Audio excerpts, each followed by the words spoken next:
wanted to ask about or talk about. My favorite question whenever I see somebody wearing a Korean veteran hat, I have a standard question is, once I get his name and what he did, I ask him, was it cold over there? The best answer I ever received was a young fella, or young man, he's probably about 90 some odd years old at Walmart. He said, I haven't thawed out yet. So if anybody has something they'd like to discuss and talk about. I told about my sore feet. Say again? He didn't hear you. I said I'm talking about my sore feet. They were frozen.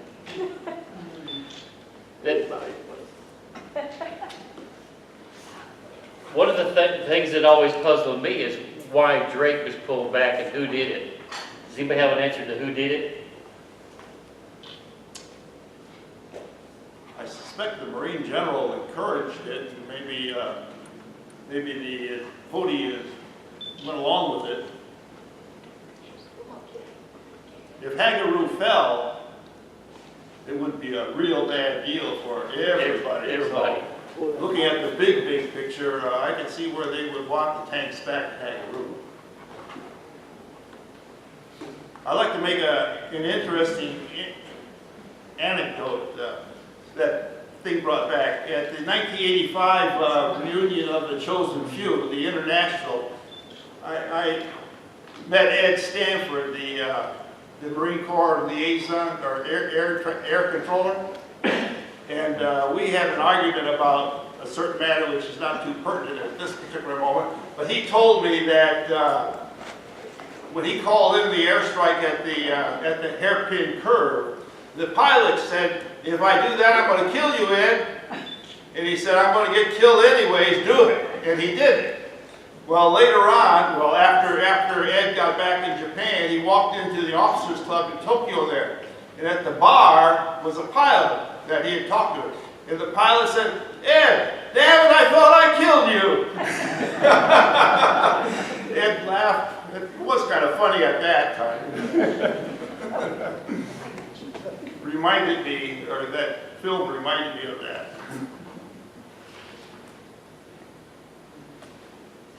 One of the questions that when I asked Julie, and I said, what would you like to ask the panel?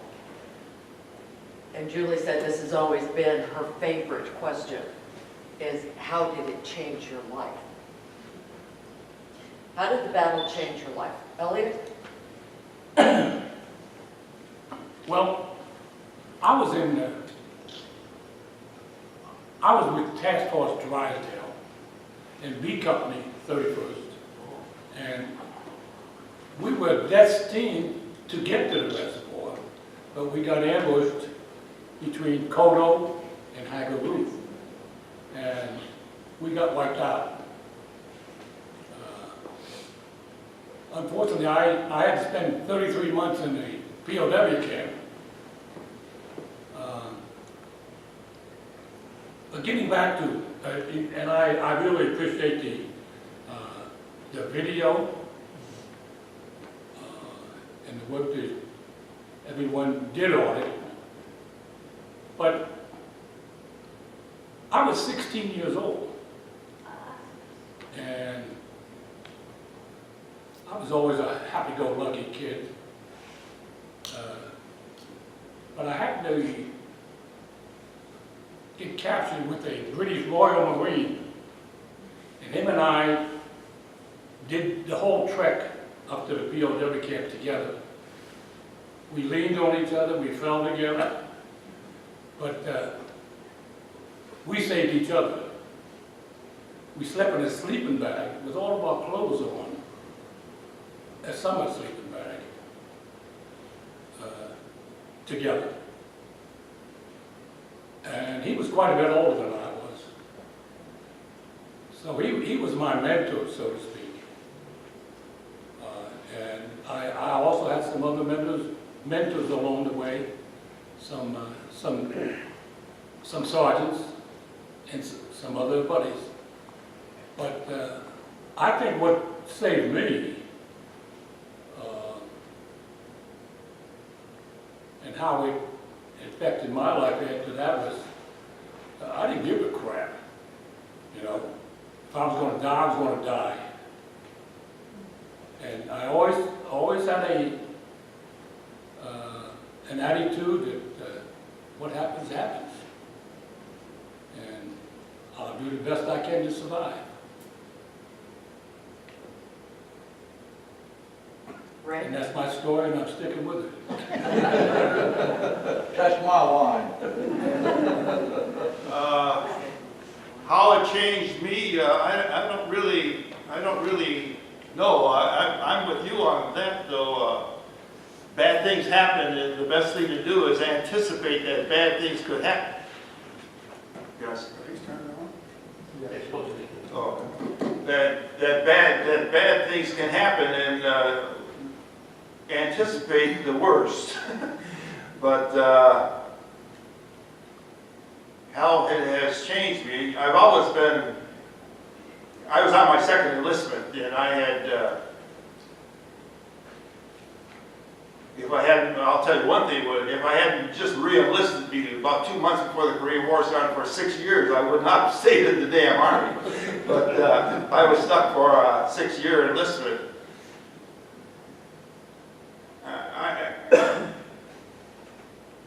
I'm not exactly pessimistic, but if something bad happens, it doesn't really surprise me. And it just make do with what, like this morning, I had a flat tire, and the flat tires led to me purchasing 4 brand new tires. And what the hell? Bad things happen. And that's about it, I guess.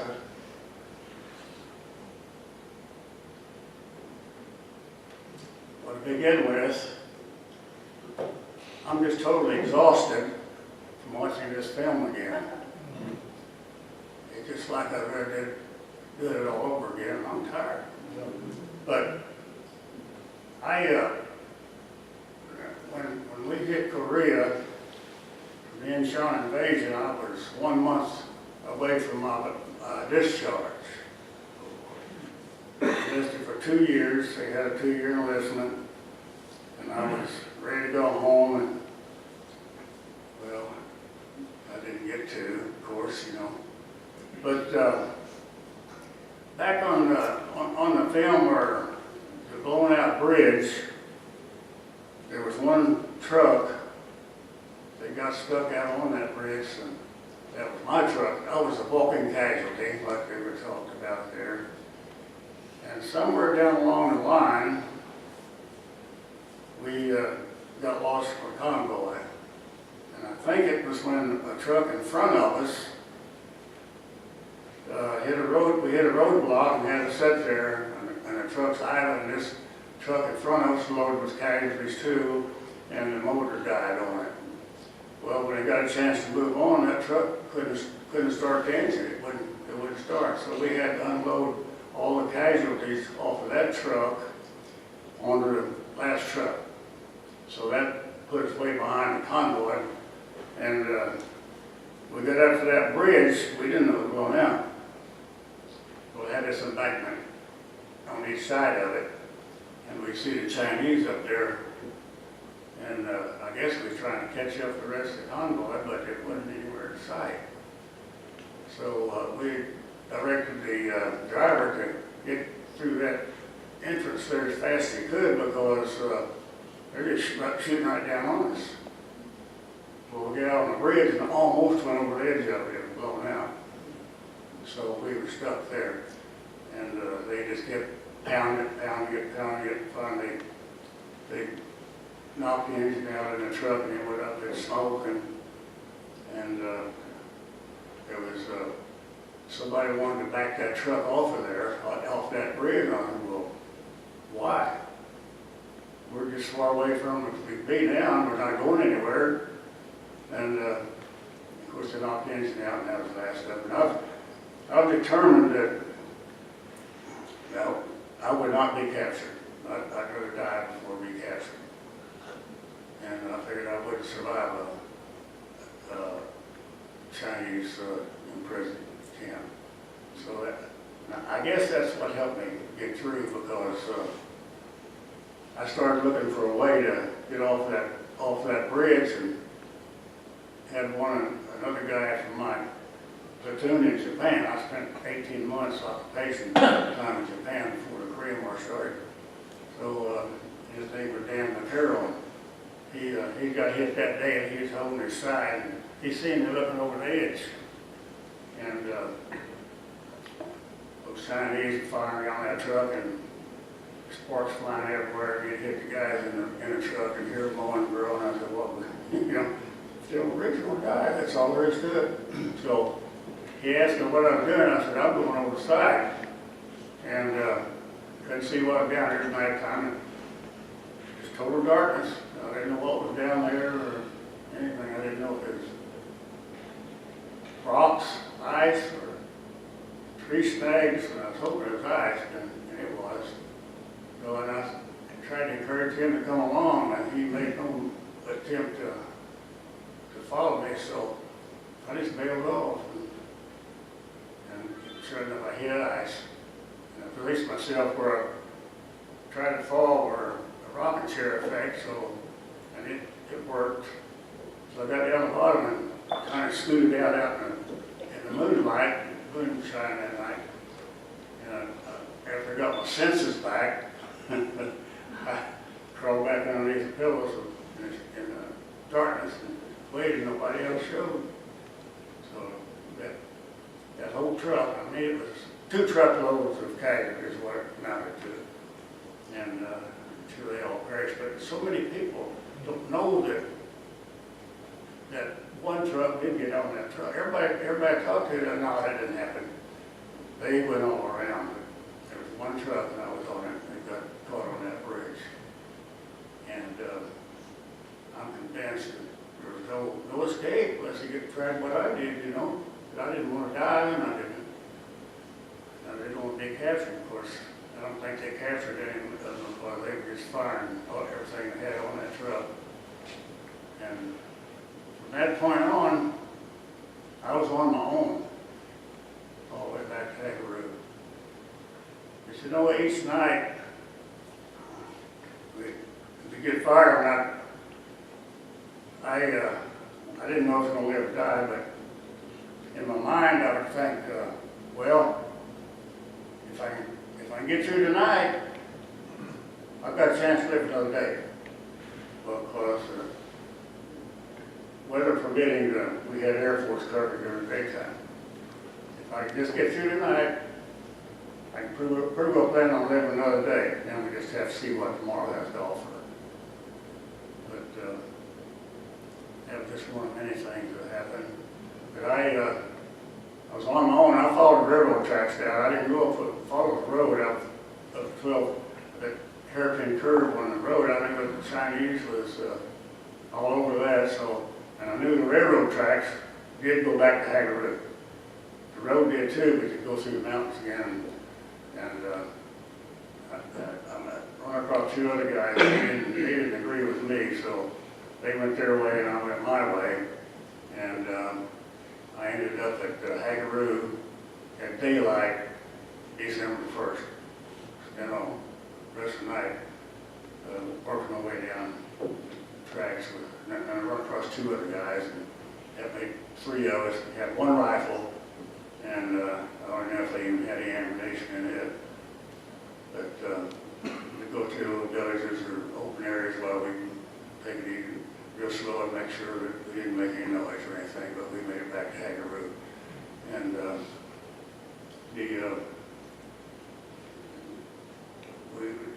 just at dawn, when you see a village over there, we couldn't tell if it was tents or buildings, but we felt sure that it was probably the Marines. But it got daylight, we stayed in the background in the timber, and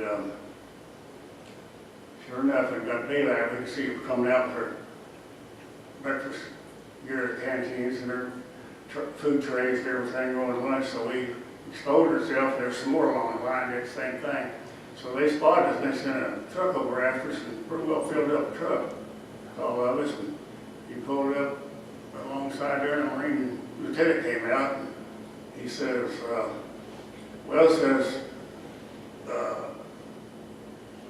guys got, not wounded, not casualty get off the truck. So 2 guys got off. He was really surprised that only 2 got off. And he said, we got a plane coming in, pick the rest of you up and take you out here to the hospital. So they didn't cut the engine on the truck. We pulled out that little strip they had there, plowed out for the C-47s to land. He came in this way, we came in this way, we climbed the line, everybody said his engine off, and poof, we were out there. So spent a couple months in the hospital then, and they sent me back to Korea to have another story. So that's part of my story, so your turn.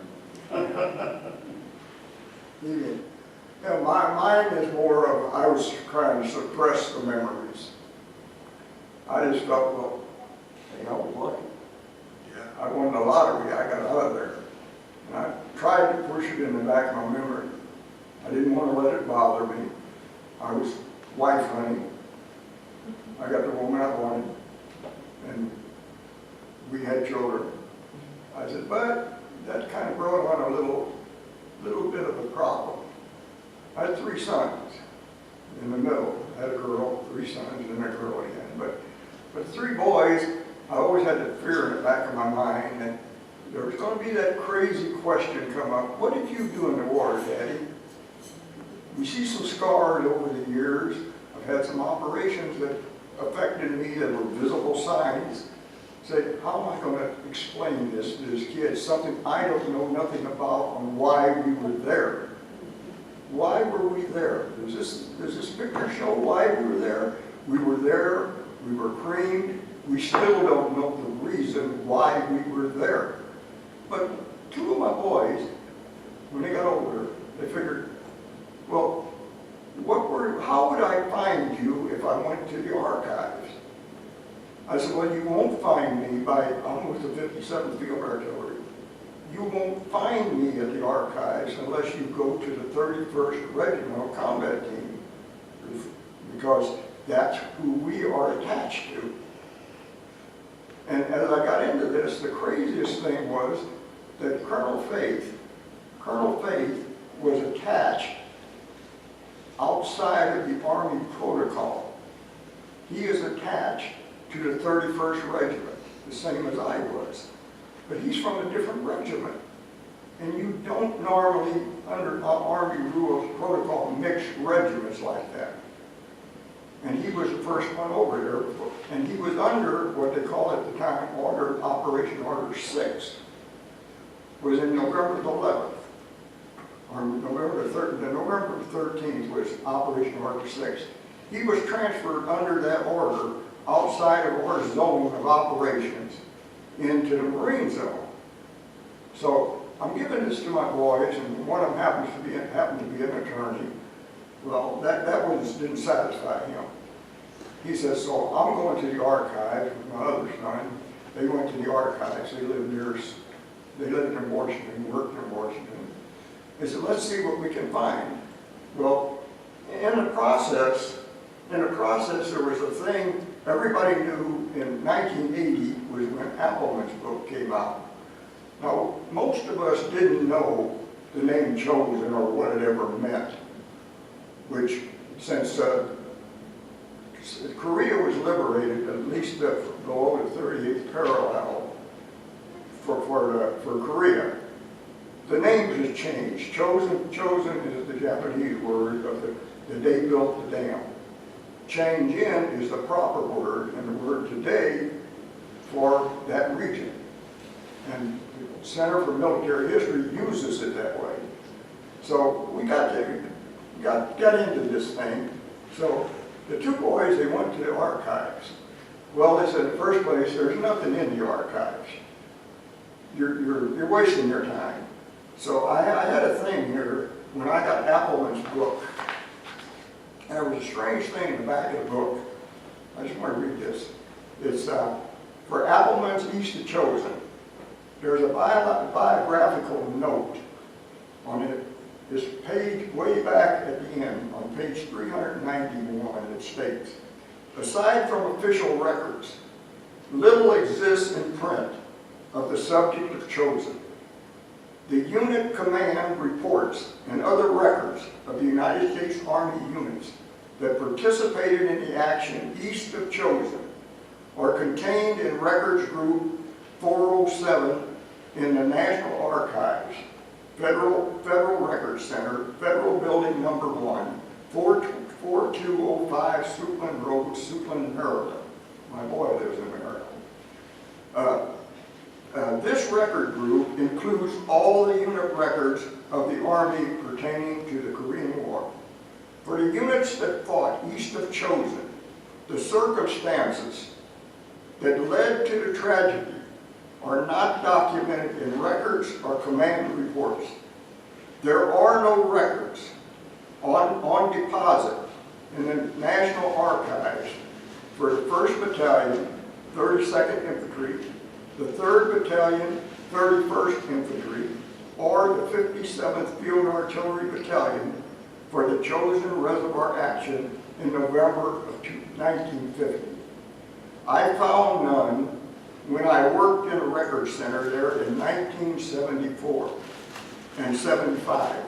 Several years later, a request in the National Archives for a search of these records yielded the reply that the search had turned up no such records. Probably none were ever prepared. All the units involved were part of the 7th Infantry Division. So my boys, the 2 boys went there. And I said, we just didn't show up east of Chosin. We had to have a mission. Well, in the mission it went through 3 drafts. Well, you don't get to a mission until one of these drafts are picked and there's an operation order placed on it.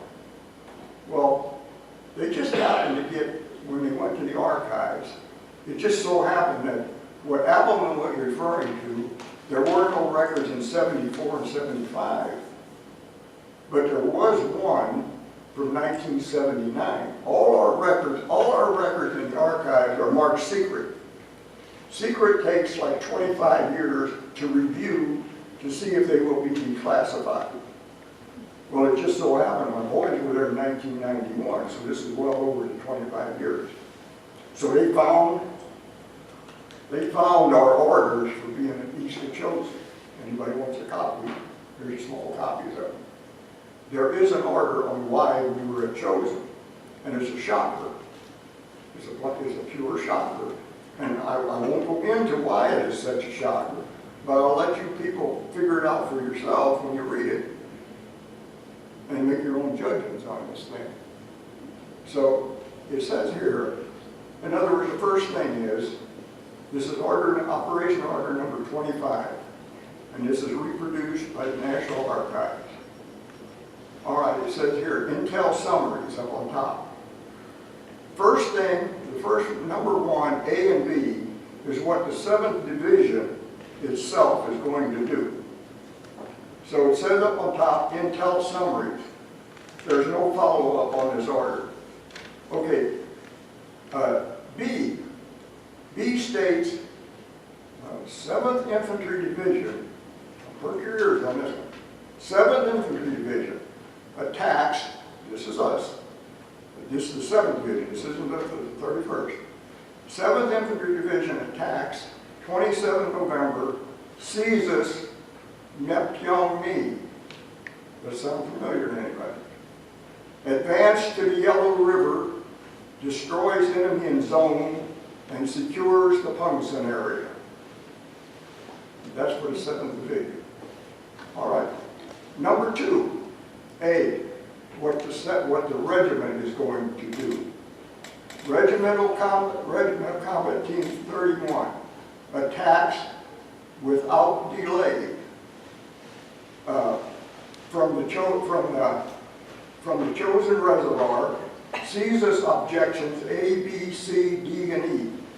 Prepare to continue the attack to change in, which is above the reservoir, and attack to the Yellow River. Now that's our mission. That's where this film is, what we're there for. We're not there to relieve the 5th Marines. This is our mission. Now, It was, and it gives you what the first what each unit is supposed to do. It tells you where we're lacking on people.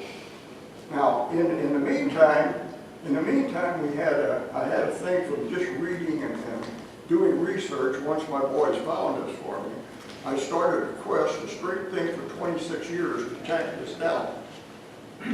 So I got a thing from, this was from Clay Blair.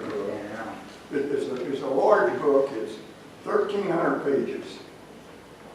And so I found this thing, I wrote my own book. Like what history failed to record. So I got this thing here, and this is from Clay Blair's book, this 1,300 book, it's page 420. Ned Allman, G3, this G3 is the operations officer for 10th Corps. Jack Childs produced a plan to implement Pinky Wright's proposed scheme of 10th Corps to attack westward from the Chosin Reservoir to link with 8th Army. That's the mission we got. That's what 10th Corps is supposed to do, link with 8th Army. Approved by Allen on November the 23rd, it directed that, 1, the 1st Marine Division would attack west from the Chosin Reservoir at Udon, 2, Mepyongni, then go north to the Yalu. The 7th Division, having relieved the 5th Marines, which had occupied the lower side of the Chosin Reservoir, would attack to the right on the right flank of the Marines east of the reservoir, then advance to the Yalu. The 3rd Division would continue to provide security for the Wonsan-Hamdung area. But it would also vigorously attack westward on the left flank of the Marines. At Allen's behest, Childs flew to Tokyo to obtain approval of the plan. Wright and MacArthur made only slight changes, technical changes. On November the 24th, MacArthur gave the plan his official go-ahead, leaving it to Allen to set the date. Allen chose November the 27th. As a result of Allen's prior orders to send Bucamps 32nd Infantry to join Powell's 17th Infantry at Capson, the 7th Division was ill-prepared to launch an attack for the Chosin Reservoir on November the 27th. Most of the 17th and the 32nd were then 80 air miles from the reservoir and probably twice that far by road. It would take days and days to redeploy the 3 7th Division regiments and the artillery and the armor over the miserable clog roads and prepare for a major offensive in another direction. Excuse me, Ray, may I ask you, I don't mean any disrespect or anything, but how did your experience at the Chosin Reservoir affect you? Well, I said that at the start. I said I was keeping it to myself. And I was afraid my son was going to start asking me for information to bring it out. And this is... And so you started researching. It piqued my curiosity once I found out that that there are no records. And they found a record for me. I said, what I was trying to keep suppressed, they brought out. Mm-hmm. And now I can't let it go. I was 26 years down a straight line. I don't care about the battle. I survived the battle. But when people ask me about it, and until Allen came out with a book, I couldn't explain it. Mm-hmm. I didn't know what we were there for. Surely we had a mission of some kind. We had a mission of some kind. And I wanted to know what that mission was. And Elmer, this is what I'm trying- did you research, how did you find out about the battle? Did you, let me, if you Okay, please, okay. let the rest of the panel speak. Elmer, how about you? When did you You had mentioned the cowardice charges. When did you find out about the cowardice charges? The cowardice charges that were brought against the unit? Did you know about that? No.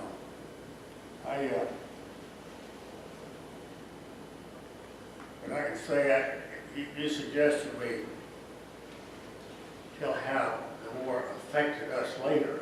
Yes. And I don't think any of us really explained that.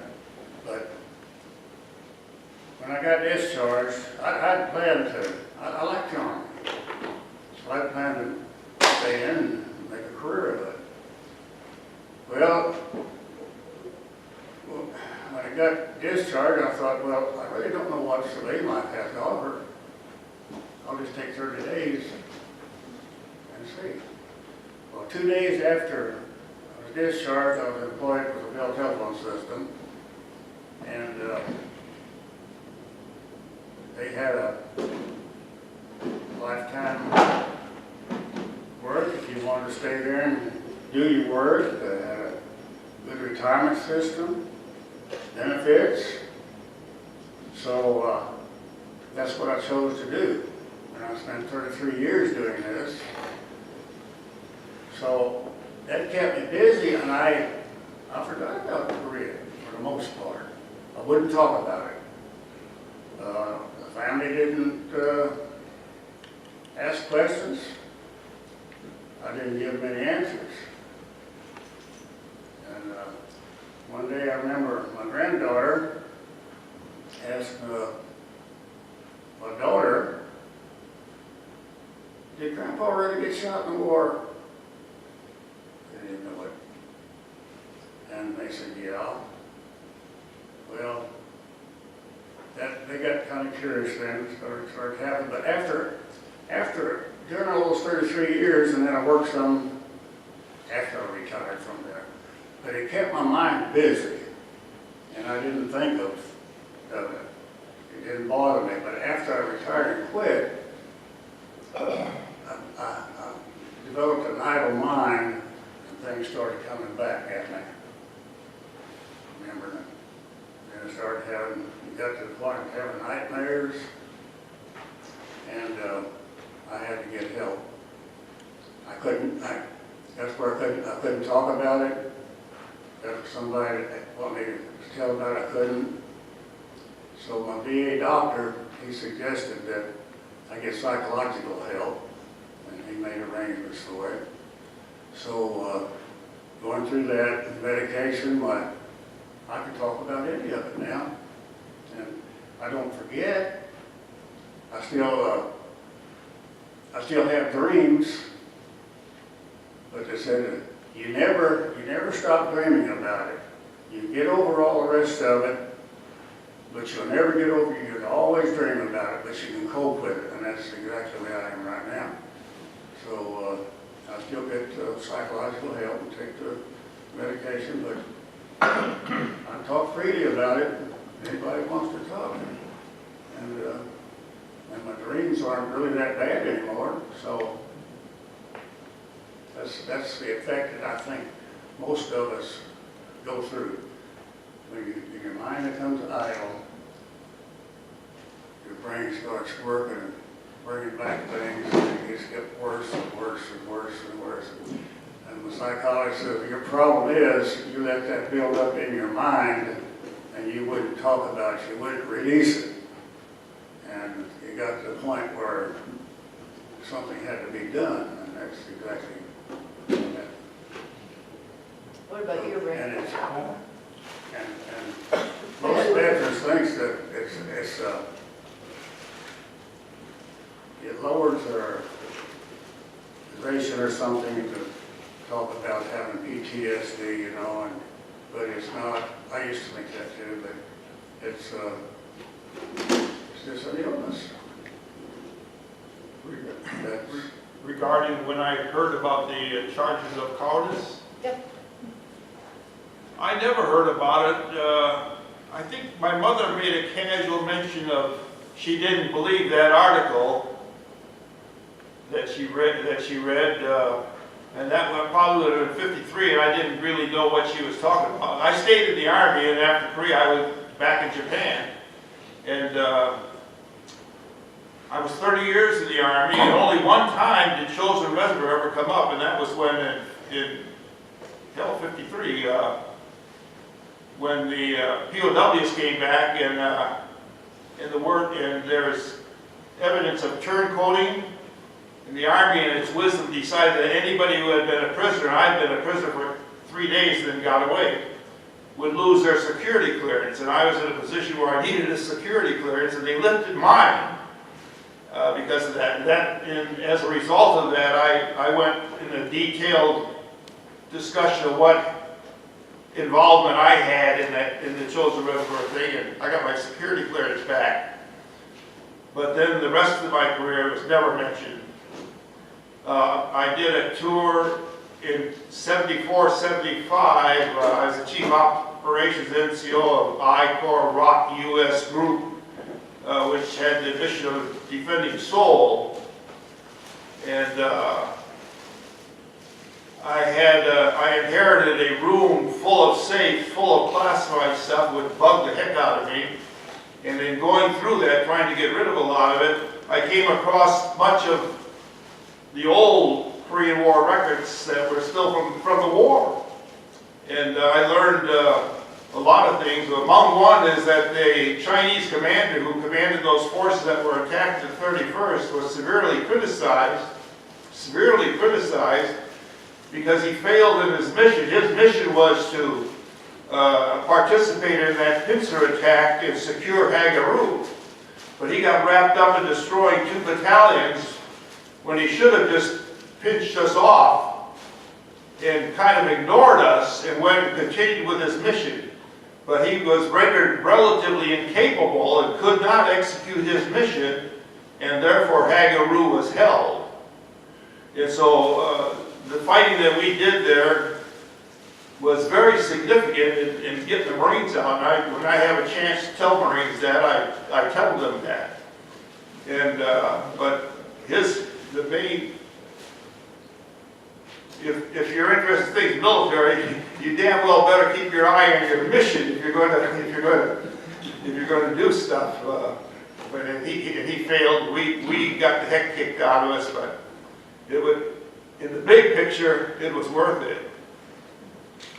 But as I say, I was in Vietnam during the Tet Offensive, and if anybody wants to kill people, killing communists over there is a hell of a lot higher thing than killing Chinese in Korea were. But anyways, that's...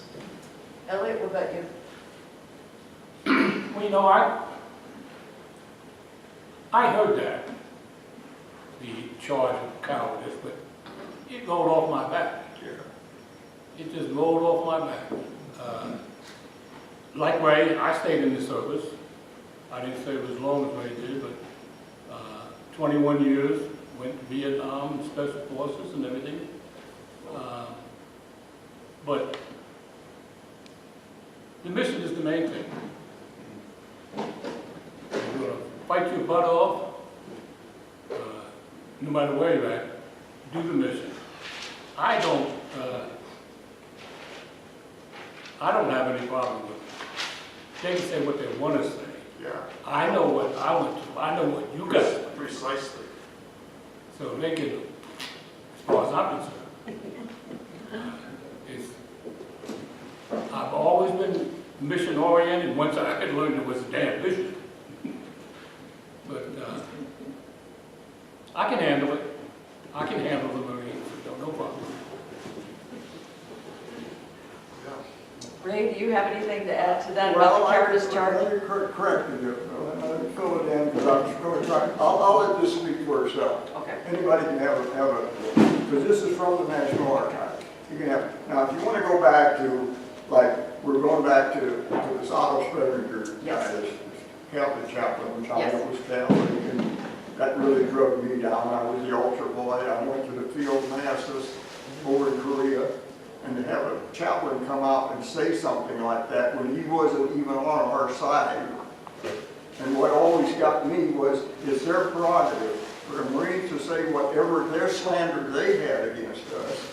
Well, that's your prerogative, that's free speech, that's what we fight for, even though we're in another country. We can do that. But now, as far as me, I came back, I said, okay, I had severe frostbite, I got wounded on the 28th. Well, whatever, it was minor. It went through, it didn't hit the bone, it was up here, it didn't hit the bone. But it was the 28th. We didn't get out of there, I wasn't flown out of there till the afternoon of December the 2nd. December the 2nd, I had monstrous blisters. I had all the blisters with all the beautiful colors of the rainbow in it. Well, they flew me straight over to Japan. Well, I get to Japan, and the guy's looking at me, and he says, well, he says, you'll probably lose your thumb and your trigger finger. So then he turns to the other doctor, and he says, I don't know if I should lance those blisters or not.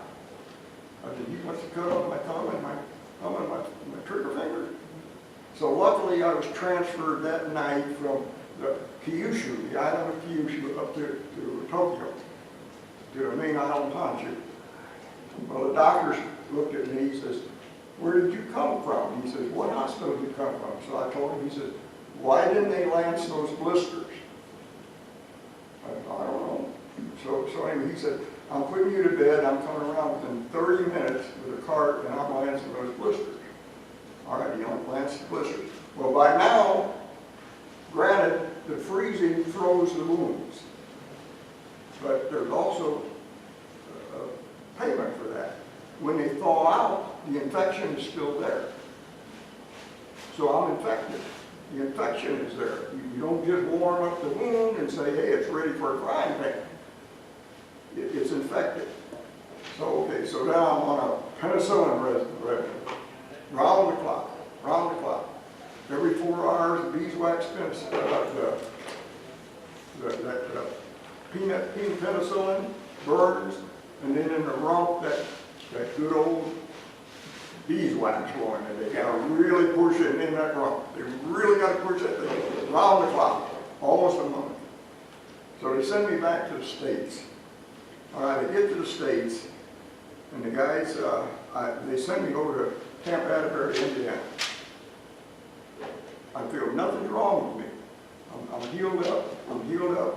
I've lost my fingernails. I've lost all my muscle in my fingers. My fingernails. I'm all right. I got to be thankful. And I don't know the cause of why we were there, but I am a curious person. And so, getting back to this film now, if you'll notice, I told my son, I said, before I see it, you see this, when you're going to see in the little corner of this thing, Time magazine. Yes, I have the article upstairs. You see that?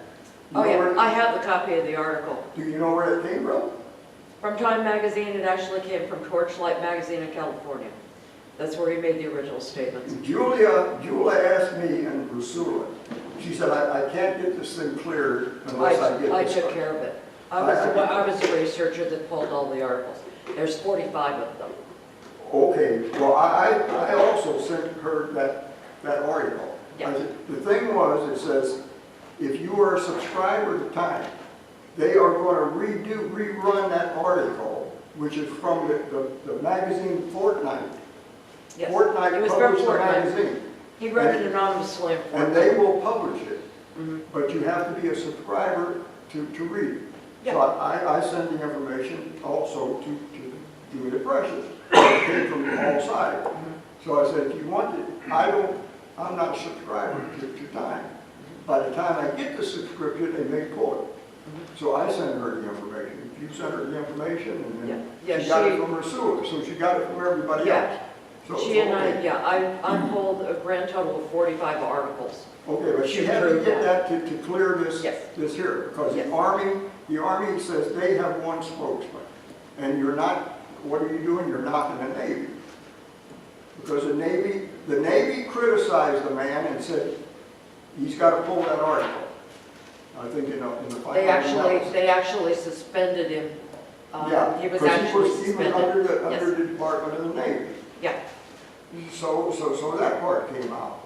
But I said, then getting back, I said, okay, I said, like I told you, I said, these things that your son's going to see as you go along. I come out of that hospital, hey, I'm in good shape. So, okay, so I lost my fingernail pads. I lost muscle in here, but I'm alive. I was just like a splinter from what some of these other guys got. I'm not complaining, but I am curious, awfully curious, finding out things.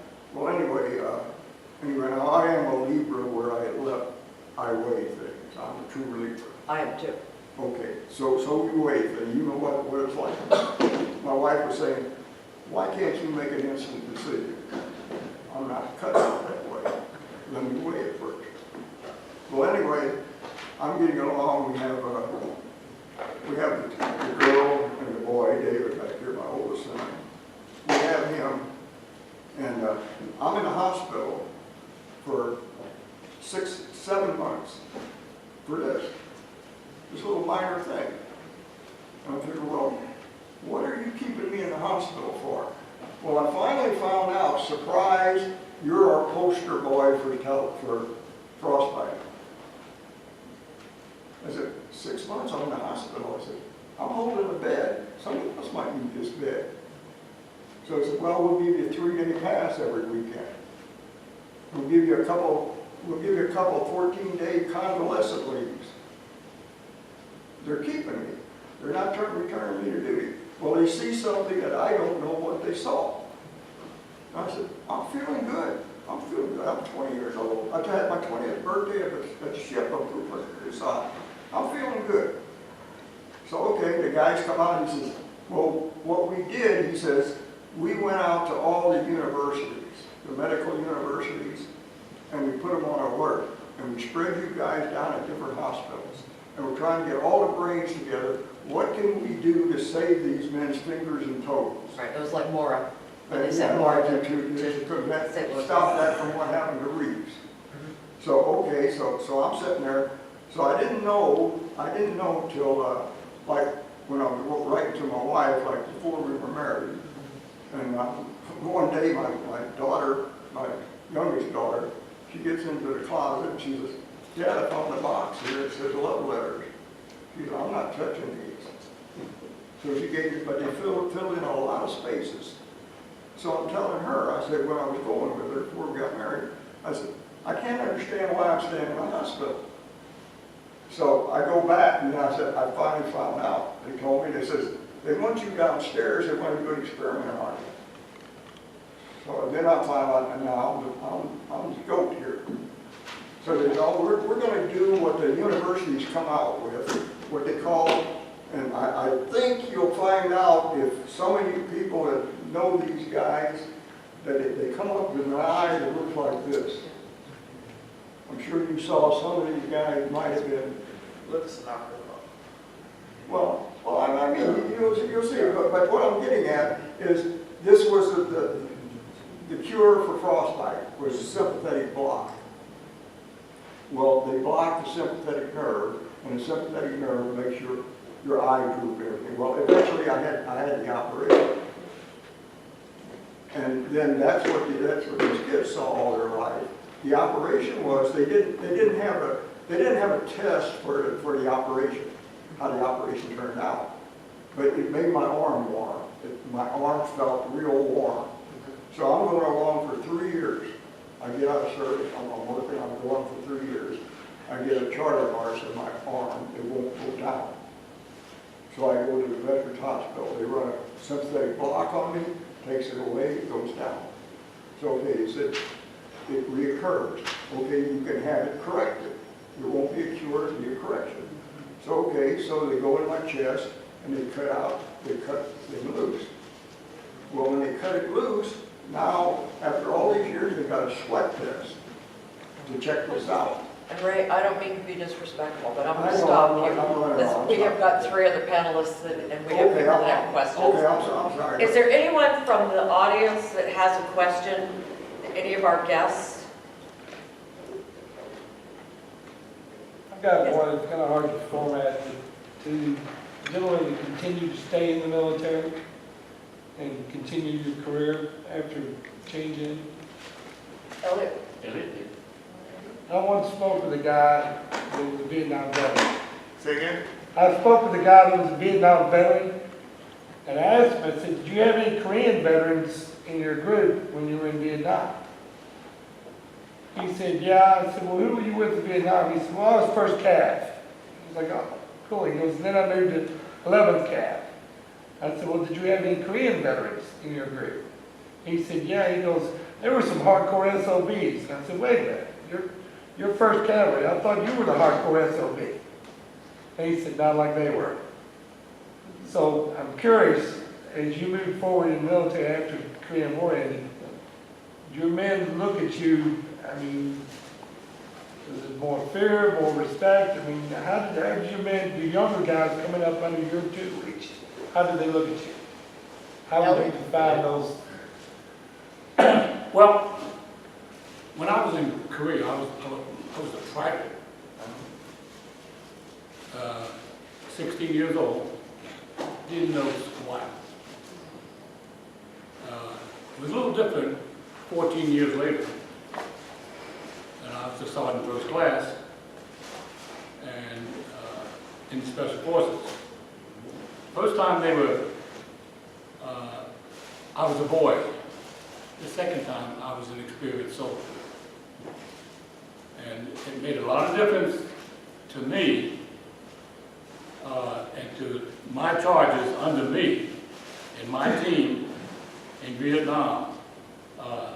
We got along great. I wrote them, but they were all NCOs. And they knew I was writing them. They said, well, the old man's right. We'll get on with the mission. No problem. I can answer that. Good. There was a lot of respect. That's what was there.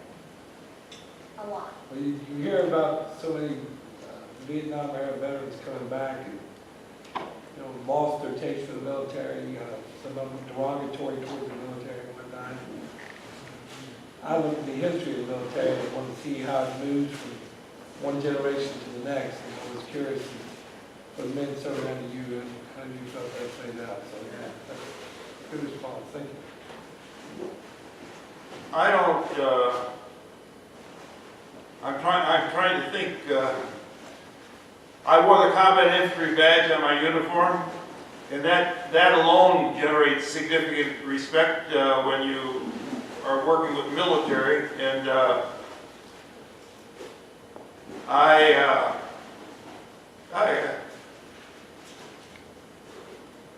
I really don't know how much. I retired as a sergeant major, and in that position alone commands some respect. You got a lot of. You still have a lot of contact with your men? The buck stops there. Yeah. Yeah. It's hard to answer that question. I've never had anybody disrespect me. Well, I mean, So- like after you got out, did your chargers still keep in contact with you? 'Cause I've seen that to a few sergeant majors, because the guys that served under on the. My friends from the military are almost all dead. And right now, I can't think of any who's not dead, except me. Yeah, I can't. Sam? You have a question? Kids pick their brains for days. Yes. Sam's father was Major Harvey Storms that you saw in the documentary who was killed in action over there. For those of you that don't know, and so he was actually the last commanding officer, am I correct in that, of Task Force A. He was the last major. So, do you have no questions, Sam? My question is, Gentlemen? if I can Chinese. Yes, Dr. Lee. Can I Yes. speak this? Yes, please. Here, grab that. Here, we'll grab. Oh.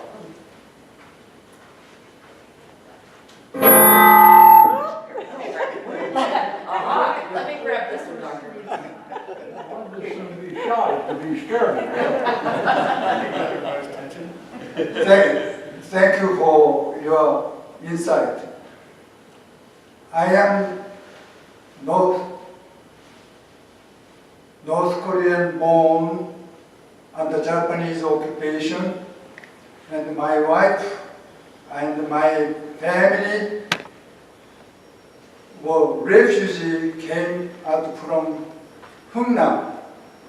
So we are deeply humbled and honored and grateful for your service. That's why I'm here, just to say thank you. I fled North Korea at 17 years old in high school, crossed the 38th parallel in 1946, 1 year after World War II.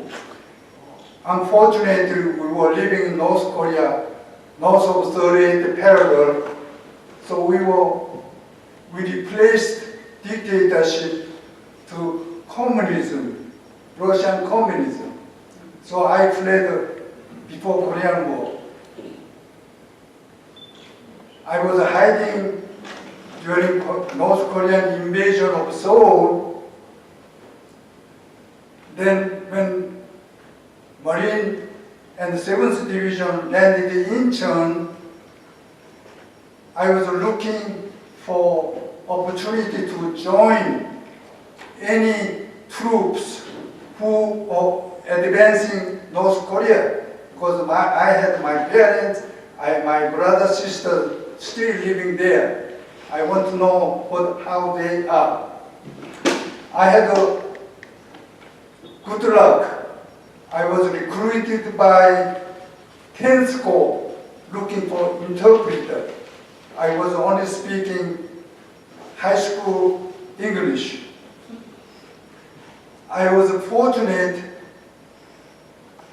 flown to Hungnam when United Nations troops were all start withdrawing from reservoir and Northeast Korea. There was a delay, but I was flown in early December 1950 when withdrawal was full swing. First, I was assigned to 3rd Division at the Hungnam, the Hamhung, at the MP company. Then I was transferred to Hungnam. Withdrew to Hungnam and assigned to 2nd Battalion, 15th Regiment, 3rd Division.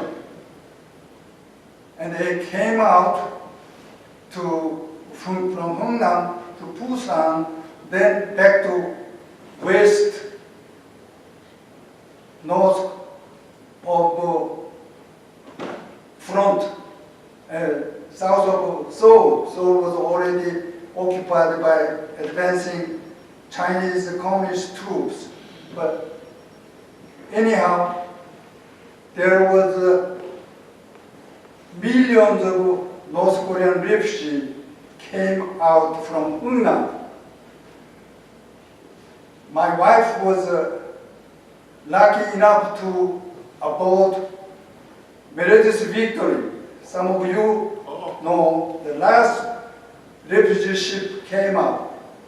So our family really always indebted to you and forever grateful. That's what I want to just say. You know, there are millions of their descendants. I have now grandchildren. I am American citizen for 40 years now. Millions of those refugees came out. And how they came out, you were saying, because of east of Chosin, army troops helped the Marine to come out, because Marine had fighting lasted maybe 1 more week. So that delayed Chinese communists attacking and approaching to Hunan. You know,